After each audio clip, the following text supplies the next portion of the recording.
안녕하세요. 저는 현재 아내를 도와 열심히 반찬 가게를 운영하고 있는 집안의 가장입니다. 요즘 경기가 안 좋다 보니 먹고 사는데 확실히 어려움이 많네요. 그래도 하루하루 버티다 보면 언젠가 빛을 볼 수 있을 거라는 기대를 가지고 평소처럼 아내와 함께 반찬 가게로 출근을 했어요. 그런데 바쁘게 오픈 준비를 하고 있던 도중 어머니한테 전화가 왔습니다. 받지 않으려 했는데 1년 만에 전화를 주신 터라 아내와 눈빛 교환 후 전화를 받게 되었고, 수화기에서 들린 어머니의 목소리는 상당히 힘들어 보였어요. 무슨 이유 때문에 전화를 하셨냐고 여쭤보니 아버지가 세상을 떠나셨다는 소식을 듣게 되었습니다.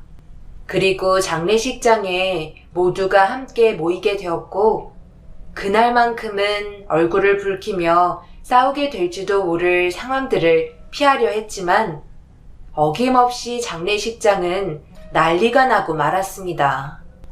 그 이유는 형수 때문인데요.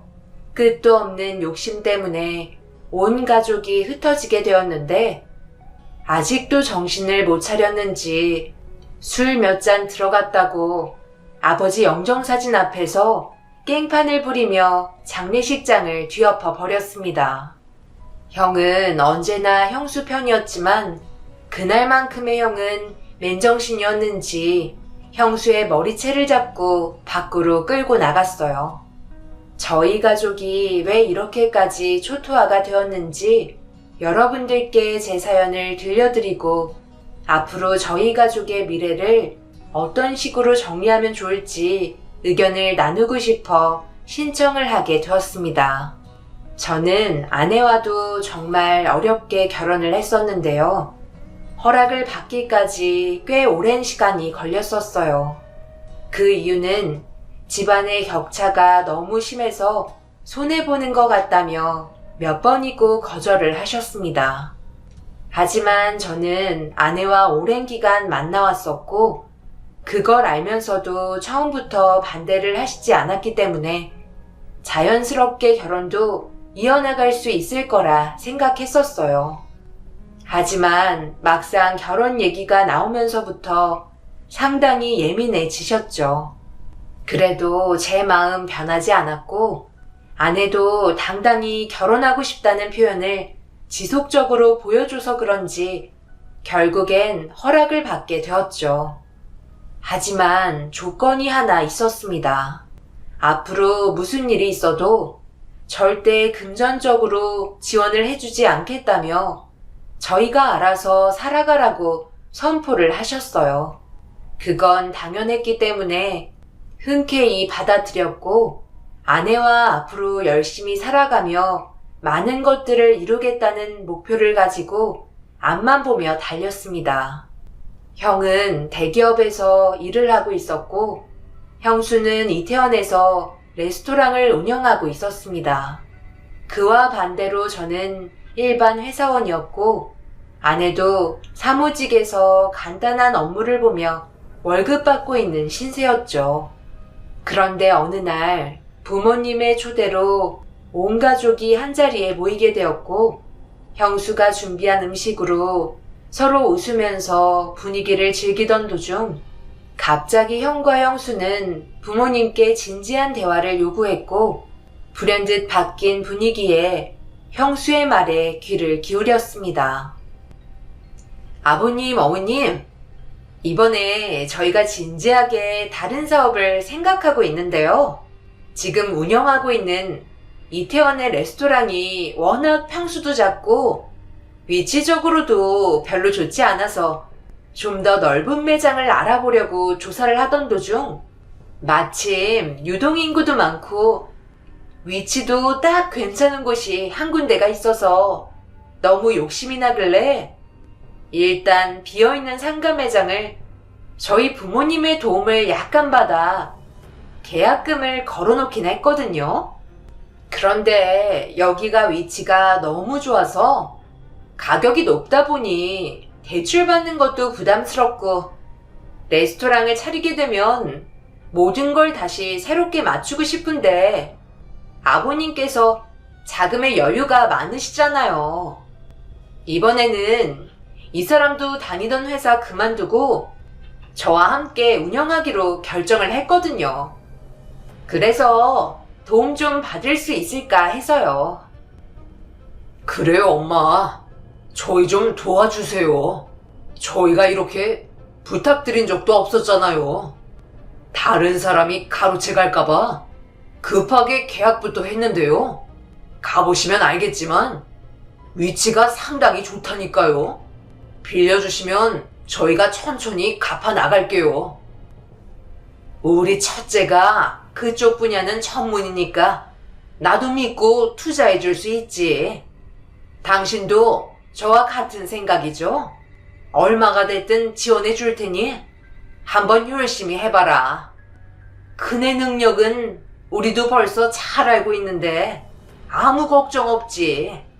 이태원에서도 맛집으로 유명하잖아. 어머니는 형수의 부탁을 어렵지 않게 허락을 해주셨고 함께 있는 저희는 그런 분위기가 좋게 다가오지는 않았었죠. 하지만 결혼을 하기 위해 부모님의 지원을 받지 않겠다고 선택을 했던 거라 더 이상 신경 쓰지 않았고 아내와 함께 맛있게 음식을 먹고 있는데 어머니는 저를 흘기 쳐다보시더니 저희들도 도움이 필요하냐며 물어보시길래 지금 현재로도 행복하다며 괜찮다고 말씀드렸는데 갑자기 형수가 저와 아내에게 무언가 불만이 있는지 저희 앞에 있는 음식을 치웠습니다. 형수, 아직 음식 먹지도 않았는데 힘들게 만드신 걸 싱크대에 전부 버리시면 어떡해요? 제가 뭘 잘못했나요? 아, 도련님 아직도 식사를 하시던 중이셨어요? 이를 어쩐다? 저는 몰랐죠. 하루 종일 힘들게 음식 만들었는데 둘이서 깨짝깨짝 하고 있길래 배가 부른 것 같아 치웠는데 몰랐네요. 하기야, 도련님이랑 동서는 입맛에 안 맞을지도 모르겠네. 이런 걸 어디서 먹어봤어야 음식을 알죠. 집에서 라면이나 끓여 먹는 게 제일 속 편하죠? 어머니, 과일 내드릴까요? 그래, 과일 좀 내와봐라. 우리 큰애가 과일 하나도 기가 막히게 깎아오잖아. 그런데 새아가 너는 할 줄 아는 게 하나도 없니? 큰애가 과일 깎으러 갔으면 알아서 따라가야지. 왜 이렇게 눈치가 없는 거야? 태연이 너는 새아가 어디가 좋아서 결혼했는지 엄마는 도저히 이해를 못하겠다. 어디 하나 매력이라곤 찾아볼 수가 없는데 뭐가 좋다는 거야? 엄마, 말 좀 가려서 해주세요. 그래도 저희 결혼했고 한 식구잖아요. 보경이도 음식 잘해요. 장모님께 배워서 그런지 음식 하나 끝내준다니까요. 실력 발휘를 아직 안 해서 그런 거지. 나중에 한번 기회 되면 집에 초대해 드릴게요. 내가 왜 그런 초바 터진 집구석에서 밥을 먹어야 되는데? 그리고 누구나 먹을 수 있는 기본적인 것들은 여자라면 당연히 해야 되는 거야. 대연이 너는 자기가 사랑하는 여자가 해주는 음식이니까 당연히 맛이 없을 수가 없겠지. 요리는 큰애가 해주는 게 진정한 요리인 거지. 어디서 명함도 내밀지 못하는 소꿉장난 음식을 엄마에게 먹이려 들어? 하나부터 10까지 어머니는 제 아내를 마음에 들어하지 않았어요. 대놓고 비교를 하시니 저도 기분이 좋지 않았죠. 아내는 형수 옆에 우두커니 서서 과일 깎고 있는 걸 지켜보고 있었고 어색한 웃음으로 이런저런 질문을 던지는 것 같아 보였는데 형수는 대꾸조차 해주지 않았습니다. 집안 전체가 제 아내를 너무 무시하는 것 같아 더 이상 참는 것도 싫었고 이런 기분으로 얼굴 마주하고 싶지 않아 자리에서 일어나 아내를 데리고 집으로 돌아왔어요. 당연히 전화가 빗발쳤지만 받지 않았습니다. 저희가 잘못한 건 없다고 생각했었고 아내에게 기죽지 말라며 부러울 정도로 잘 사는 모습 보여주자며 풀 죽어 있는 아내를 위로해 주었네요. 한 가족이지만 무시당하고 사는 게 싫어서 아내와 보란 듯이 열심히 살았어요. 그런데 어느 날 형수에게 문자 한 통이 도착했고 확인해보니 레스토랑 오픈한다며 놀러오라는 연락을 받게 되었어요. 당연히 가고 싶지 않았지만 아내는 한 가족이기 때문에 안 좋은 감정이 있어도 참석하는 게 예의라며 형수가 먼저 문자를 보냈기 때문에 가는 게 맞을 것 같다고 저를 설득시켰습니다. 어쩔 수 없이 레스토랑 오픈날 아내와 함께 옷차림도 신경 쓰고 매장을 방문하게 되었죠. 그런데 저희가 생각했던 거와 다른 전개로 흘러가고 말았네요. 왜 이렇게 늦게 왔어요? 기다렸잖아요. 지금 얼마나 바쁜 줄 알아요? 정 팀장, 이리 좀 와봐. 가서 유니폼으로 좀 갈아입혀드려. 그리고 동서, 빨리 주방에 좀 가봐. 설거지 거리가 산처럼 밀려있다고. 서둘러. 오늘이 첫날인 만큼 이미지가 중요하다고. 빨리빨리 움직이거라. 대박이다, 대박이야. 얘 큰애야. 여기 자리 정말 좋다. 아니 어쩜 이런 곳을 발견한 거야? 200평인데도 손님들이 몰려와서 대기줄까지 있으니 금세 부자 되겠어. 역시 내가 사람 보는 눈은 정확하다니까. 대현아, 아직 직원을 다 못 뽑아서 그러니 오늘만 좀 도와줘라. 일 끝나고 저녁에 너희 형수가 맛있는 음식 대접해 줄 거다. 저와 아내는 등 떠밀리며 형수의 레스토랑에서 일을 하게 되었고 그날 늦은 저녁까지 아내는 정신없이 설거지를 하고 저 또한 정신없이 서빙을 하게 되었습니다. 제가 설거지를 하려 했지만 형수의 레스토랑은 특이하게도 남자들이 서빙을 해야 했는데 알고 보니 음식이 담겨있는 접시가 상당히 무겁고 큰 편이었어요. 그래서 만일의 사고를 대비해 남자들이 서빙을 담당하게 되었던 거죠. 어찌됐든 그렇게 정신없는 하루가 마무리되고 허기진 배를 움켜쥐며 고생한 만큼 형수가 신경 써서 음식을 해줄 거라 기대했었습니다. 그런데 화가 머리끝까지 올라올 만큼 형수의 태도에 더 이상 참을 수 없어 난리를 치게 되었고 오픈 첫날에 형과 멱살을 잡으며 막말을 주고받고 말았습니다. 아휴, 정말 고생들 많았어요. 그동안 레스토랑 많이 운영해봤지만 오늘만큼 손님이 많았던 적은 처음인 것 같네요. 아버님, 어머님께서도 도와주시느라 정말 고생하셨어요. 그런데 이거 어쩌죠? 재료가 다 떨어져서 지금 당장 할 수 있는 요리가 없어요. 오늘은 모두 힘드니까 밖에서 외식하는 게 좋을 것 같아요. 괜찮으시죠? 동서, 설거지하느라 고생 많았어. 도련님도 서빙 처음이신데 그래도 일손 맞춰주시느라 고생했어요. 이거 받으세요. 오늘 도와준 보상이에요. 얼마 못 넣었어요. 저희가 아직 자리가 잡힌 게 아니라 돈을 최대한 아껴야 되거든요. 그거 가지고 둘이서 외식하고 들어가면 될 것 같은데 괜찮죠? 저희가 아버님, 어머님 모실 테니 따로 시간 가지면 될 것 같아요. 또 저번처럼 안 좋은 일 생기면 어떡해요? 그러니까 저희 일 시켜 먹으려고 연락하신 거예요? 그리고 이거 뭐예요?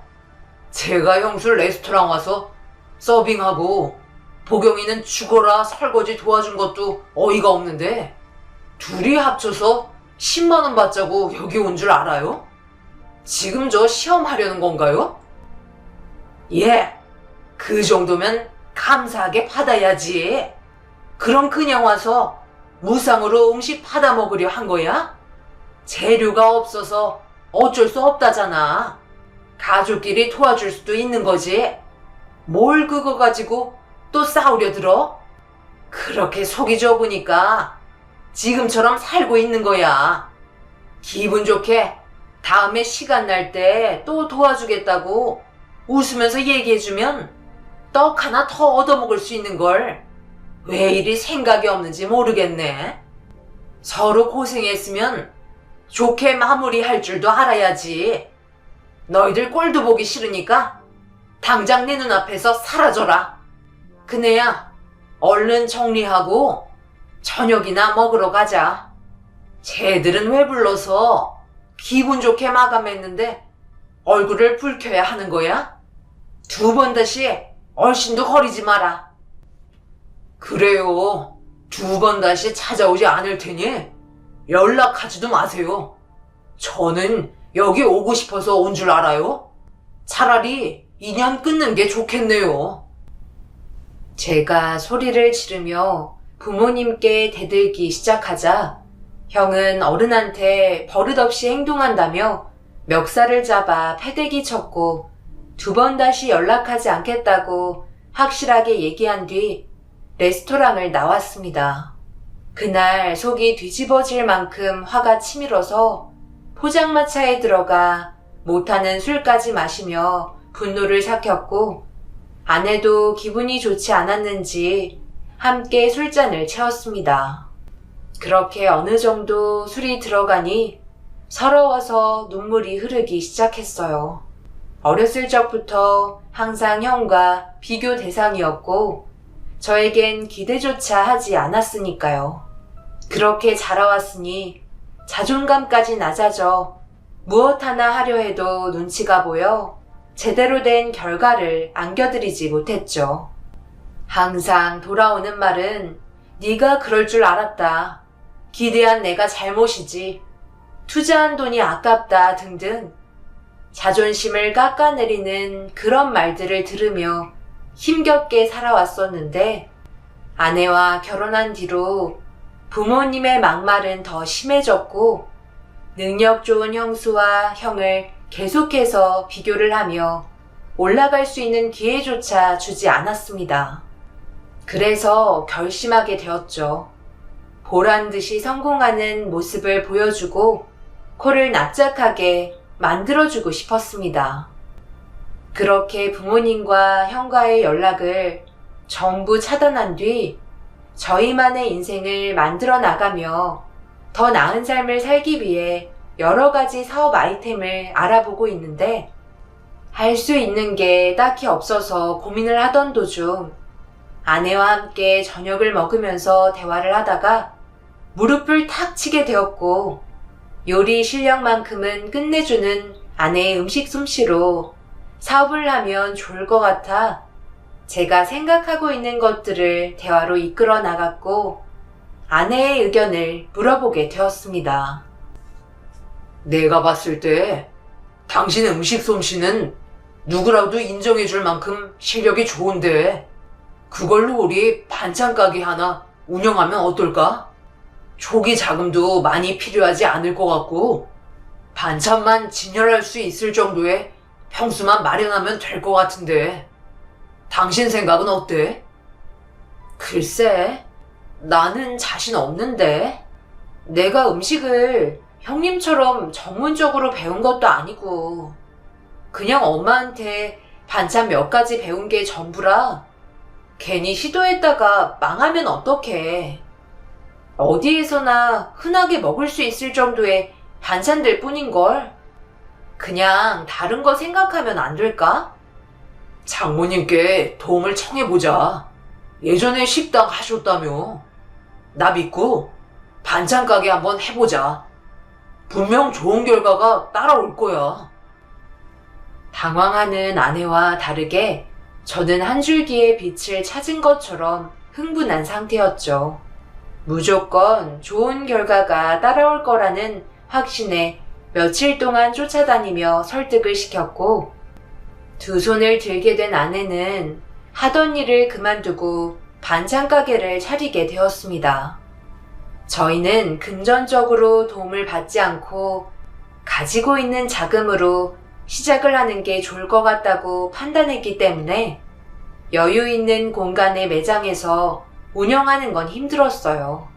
그리고 혹시 모를 일을 대비해 저는 계속 일을 해야만 했고, 2평 정도 되는 반찬 가게에서 장모님의 손을 빌려 아내와 함께 장사를 시작하게 되었습니다. 저도 퇴근하자마자 바로 가게로 달려가 일손을 도왔고, 다른 반찬 가게들과는 차별을 두기 위해 마진이 적어도 부족하지 않을 정도로 넉넉하게 드리는 게 저희 사업 운영 방식이었습니다. 아무것도 모르는 상태에서 처음 시작했을 땐 서로 손발도 맞지 않아 어려움도 많았고 몸살까지 온 적도 있었지만, 점점 적응이 되어가면서 운영 방식을 터득하기 시작했어요. 그리고 조금씩 입소문이 나면서부터 좋은 반응을 얻을 수 있었습니다. 저는 아내의 남편이었기 때문에 음식 맛에 점수가 후했지만 고객분들은 확실히 냉정했어요. 처음 아내가 걱정했던 대로 어디에서나 접할 수 있는 음식의 맛이라는 평을 받았지만, 고객들이 저희 매장을 계속해서 찾아온 이유는 손님에게 친절한 모습과 가격 대비 양이 많다는 점 때문에 한번 가게에 들리게 되신 분들은 또다시 찾아오셨습니다. 가격 대비 가성비가 좋다는 평이 제일 높았고, 언제나 깨끗하게 운영하고 있는 매장 안의 상태를 마음에 들어 하셨습니다. 그러다 보니 퇴근 시간만 되면 식사 시간 전에 만들어 놓은 반찬들은 금방 동이 나게 되면서 나중엔 배달 주문까지 받을 수 있었습니다. 2평에 불과한 반찬 가게였지만 효율은 10평이 넘을 정도로 인기가 많았어요. 어느새 주변 맛집을 검색하면 저희 가게가 검색안에 들어올 정도로 많은 분들의 사랑을 받고 있었죠. 그런데 저희 가게가 주변 맛집에 올라가면서 하나의 문제가 생기게 되었는데, 동네 맛집을 검색하면 반찬 가게 바로 밑에 형수의 레스토랑이 자리 잡고 있었습니다. 꽤 많은 돈을 투자해서 광고를 하고 있다는 걸 알고 있었지만, 순식간에 올라온 저희 매장 때문에 후순위로 밀리게 되면서 형 내외와 부모님이 저희 가게를 찾아보게 된 것 같았어요. 그리고 잘 되고 있다는 걸 알게 되면서 저희 가게로 형수와 어머니가 찾아오셨습니다. 반찬 가게가 잘 되기 시작하면서 저도 다니던 회사를 그만두고 전적으로 일손을 도왔기 때문에 가게 안의 반찬들을 진열하던 도중 가게로 들어온 형수와 어머니를 보고 얼굴 표정이 굳어버리게 되었죠. 여긴 왜 찾아오신 거예요? 무슨 볼일이라도 있으세요? 그날 이후로 인연 끊은 걸로 알고 있었는데요. 아이고, 사부인, 잘 지내셨어요? 요즘 이 동네에서 가장 핫하다고 소문이 자자해서 얼마나 맛이 좋은지 저희도 궁금해서 반찬 좀 사려고 잠시 들렸어요. 레스토랑 음식만 먹다 보니까 이런 한식도 가끔 끌린다니까요. 이런 좁아 터진 곳에서 돈벌이가 되면 얼마나 되겠어요. 딱 봐도 가게 운영하는 것도 벅찰 것 같은데요. 그래도 맛집으로 소문이 날 정도면 어느 정도 인정을 받았다는 건데, 반찬 몇 개 맛 좀 볼까? 동서, 뭐가 제일 잘 나가? 추천 좀 해줘봐. 아, 그리고 그거 알아? 여기 건물 제일 위층에 레스토랑 또 하나 준비하고 있어. 워낙 운영이 잘 돼서 이참에 하나 더 늘리기로 했거든. 이것도 어머님이 전부 투자해 주셨다니까. 개업식 날 와서 분위기 좀 내려오던지. 어머님, 반찬 다 고르셨으면 이만 가요. 너무 좁아서 숨도 안 쉬어질 것 같아요. 그럼 그때 얼굴 보자고. 아무리 인연 끊는다고 해도 가족은 쉽게 끊어지는 게 아니야. 돈도 많이 버시면서 반찬들 그냥 가져가시려고요? 돈은 지불하셔야죠. 저희는 뭐 땅 파서 장사하나요? 35,000원입니다. 형수는 어이가 없다는 표정으로 저희를 바라보았고, 어머니는 가족끼리 돈 받는다며 수덜거리면서 계산하시고 매장을 나가셨어요. 그런데 뭐가 부족해서 저희를 못 살게 하는 건지 이해를 할 수가 없었습니다. 자기들 레스토랑보다 인터넷 검색에 상위권을 차지하고 있다는 거 하나에 마음에 안 들었는지 가져간 반찬들에 해서는 안 될 짓을 저질렀고 저희는 해명글까지 적어야만 했어요. 그리고 그때부터 고객들의 신뢰를 잃어버려 손님이 절반 이하로 뚝 떨어지고 말았습니다. 2평의 반찬 가게에서 벌면 얼마나 번다고 모든 걸 무너뜨리려는 형수의 행동들을 도저히 참을 수가 없어 운영되고 있는 레스토랑으로 찾아갔어요. 그리고 난리를 치기 시작하자 허겁지겁 저를 매장 밖으로 데리고 나갔습니다. 지금 이게 뭐 하는 짓이에요? 어머니, 영업 방해인 거 몰라? 아무리 가족이라도 선을 넘으면 경찰에 신고할 수밖에 없다고. 지금 뭐라고 하셨어요? 경찰에 신고를 한다고요? 그건 제가 해야 될 말 같은데요. 저희 가게에 오셨을 때 사가지고 가신 반찬에다가 도대체 무슨 짓을 하신 거죠?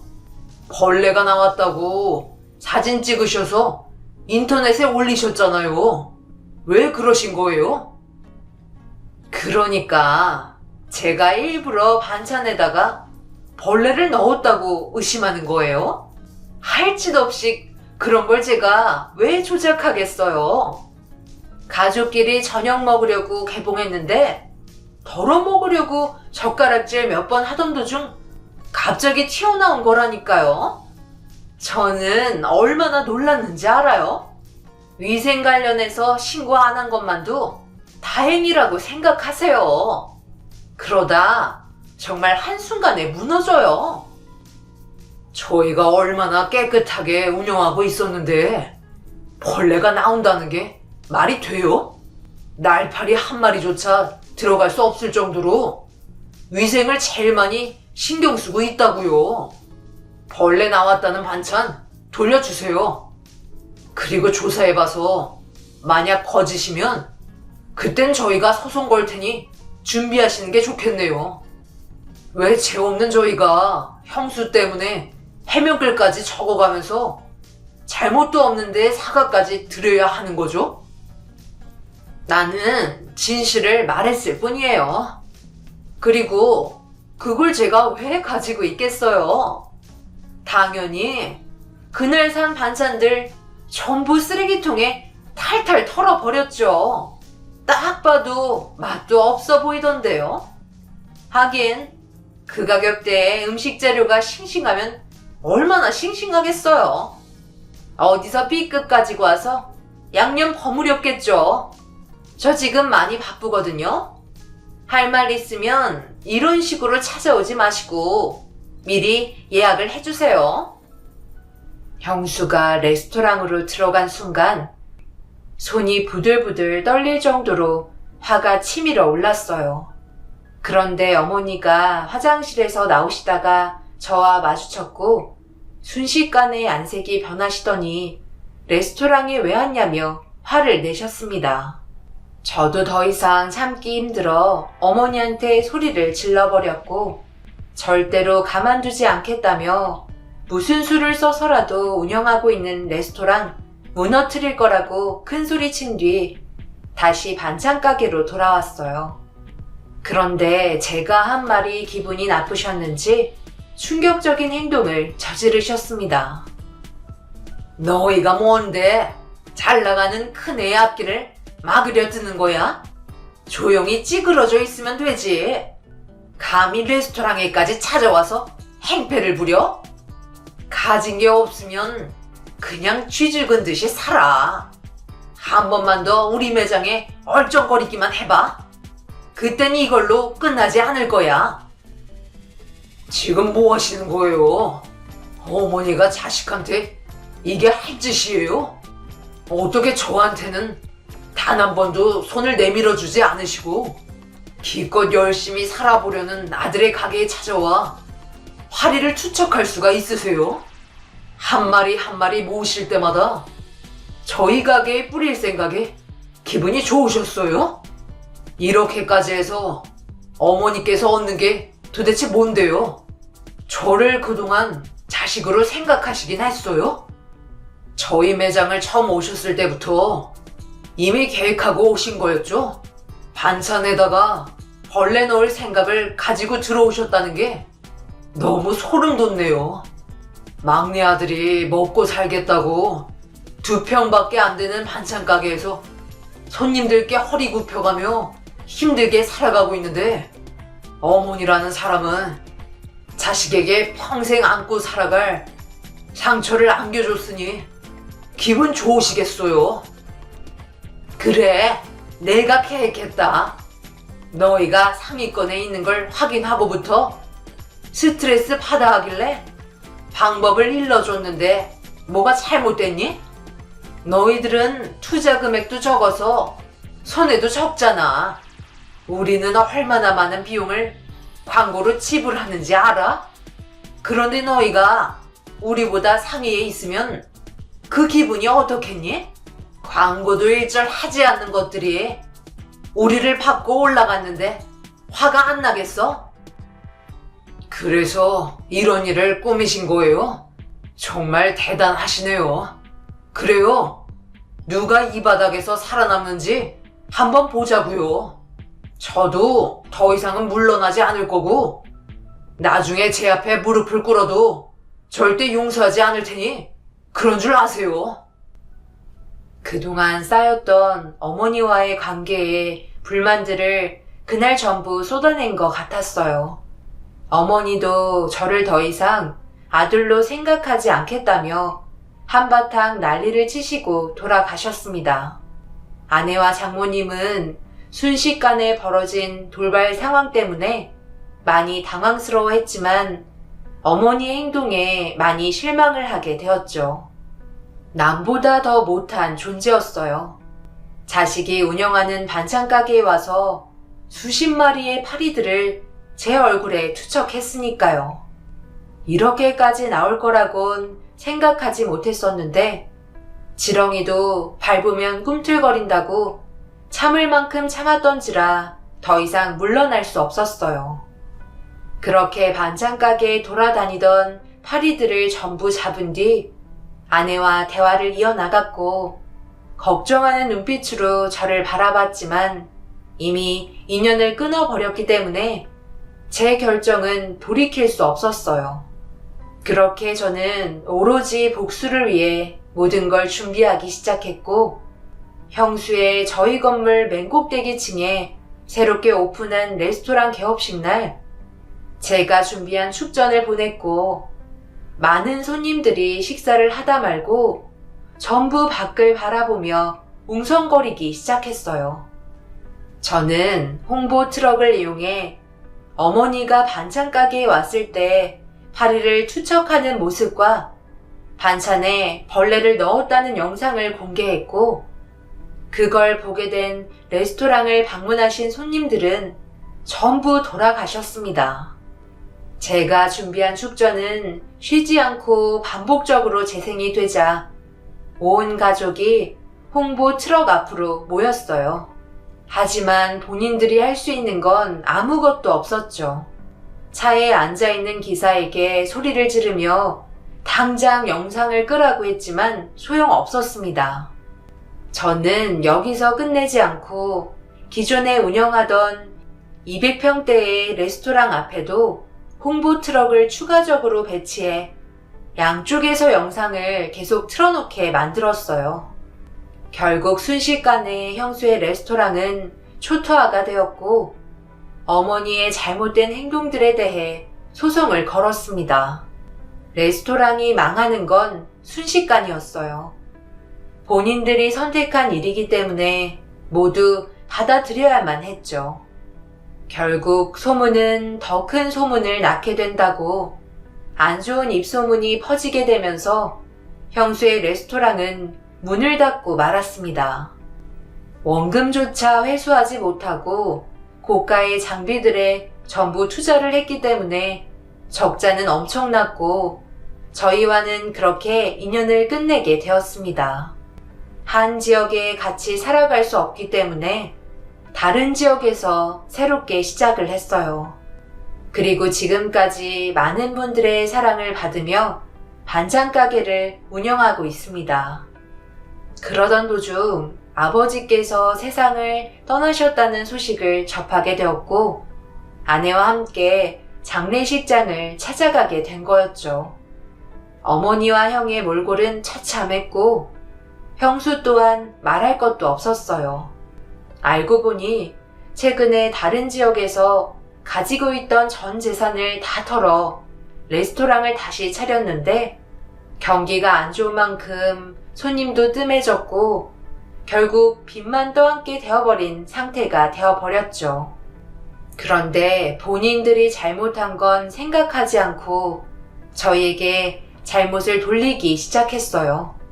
아버지가 세상을 떠나지 않으셨다면 얼굴 볼 일도 없는 사람들인데 또다시 저와 아내를 보면서 막말을 퍼붓는 모습을 보니 아직 정신 차리려면 먼 것 같습니다. 두 번 다시 얼굴 볼 일 없겠지만 자신들의 잘못된 행동을 되돌아봤으면 좋겠어요.